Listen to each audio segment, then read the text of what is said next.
Apart from that, they're mostly kind of easy to avoid. The problem is trying to kill them. This brings us to my next little foible I had to go across.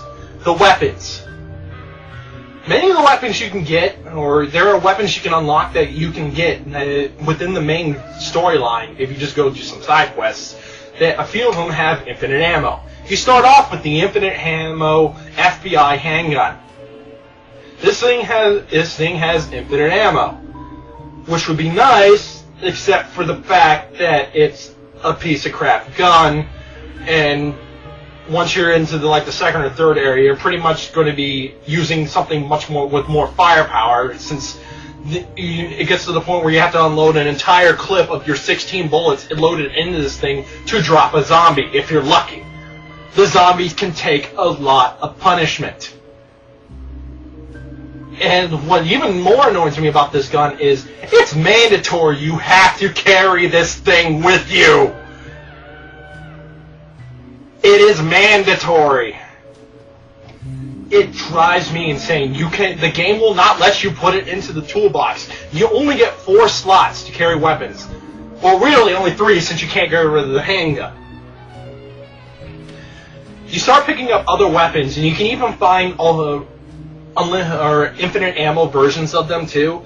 Like the first infinite ammo version weapon I unlocked was the infinite ammo submachine gun, which everyone online will tell you you need to get that because it makes the game a lot easier. It sort of does, but still the zombies take a lot of punishment. I kid you not. Near the end of the game, or it got to the point where the regular zombies, you will unload this thing, or the submachine gun, half its clip, into their face before they die. I am dead serious. This thing holds 360 bullets. You're unloading at least 130 into their face before they fall. Maybe that's not half, but it holds 360. 180 is half, about a third of your clip. But still, 130 bullets.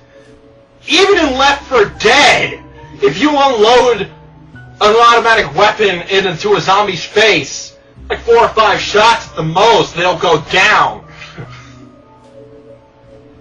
These things are built like tanks. And of course you get the infinite shotgun.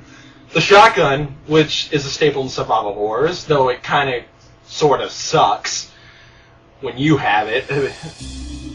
Yeah, it does a lot of damage, but its spread is so bad, you'll probably unload 7 or 8 buckshot rounds, or shells, into a zombie before they die.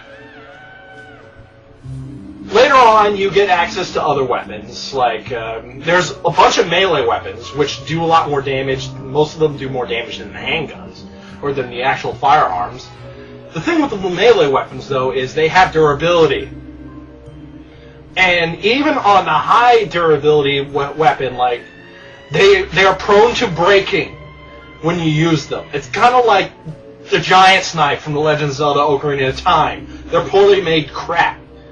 They do a lot of damage to zombies, but you're only going to be lucky if you get like 4 or 5 hits before the damn thing breaks. They're really only useful for actually breaking open crates and stuff like that.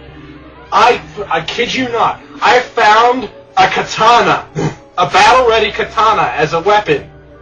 I picked it up. I decided to turn my FBI agent into a samurai. You want to know how many hits I got onto zombies before they died? Or before it broke? I got 6 hits out of it. That sucks. What really sucks about the melee weapons is that they are weapons you really want to use. You can drop even the tough zombies with maybe 2 or 3 hits, and then they're dead. Instead of unloading a half a machine gun clip into their face. They die quicker with melee weapons. Yeah. They just break too easily. And another thing, there are more weapons that have infinite ammo, but you only have access to those after you beat the final boss, and you're in the final chapter, which is just the epilogue, which basically is your only objective is return to the hotel and the game ends. Basically, you can just cruise around the city doing any extra stuff you want before you leave, and then make the game over. This is when you find all the all the extra infinite weapons. Like I just picked up an infinite assault rifle. I've read that that there is an infinite RPG rocket propelled grenade launcher, which I'm assuming basically breaks the game since you've already beaten the game. It's only useful on a second playthrough. And even getting that, you have to go through like a secret dungeon where you fight all the bosses again. There's only like 3 bosses in the whole game.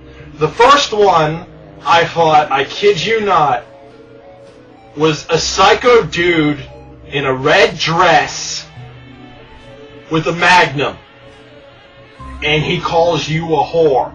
And he tries to shoot at you as well as he knocks meat hooks towards you. He was not able to touch me when I played through this. He did not hit me at all. Even when he sent the meat hooks with me, they have like little quick time things where you can press these buttons and you can get out of the way. He was not able to touch me. That was pretty bad. Most of the bosses are easy. The second boss, he was actually able to hit me or do some damage to me. But most of the time, I was easily able to avoid his attacks.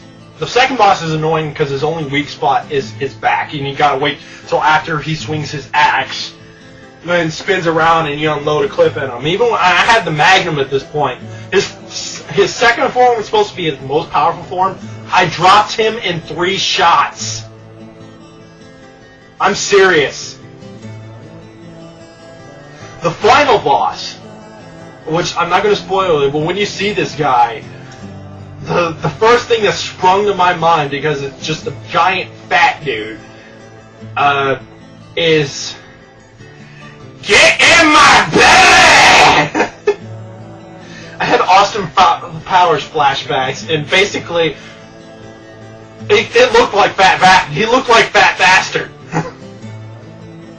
And he was actually the hardest one. His first form was somewhat easy, but he still managed to hit me a few times. His second form was harder, and even with the Magnum, it takes at least like maybe 20 shots to bring him down.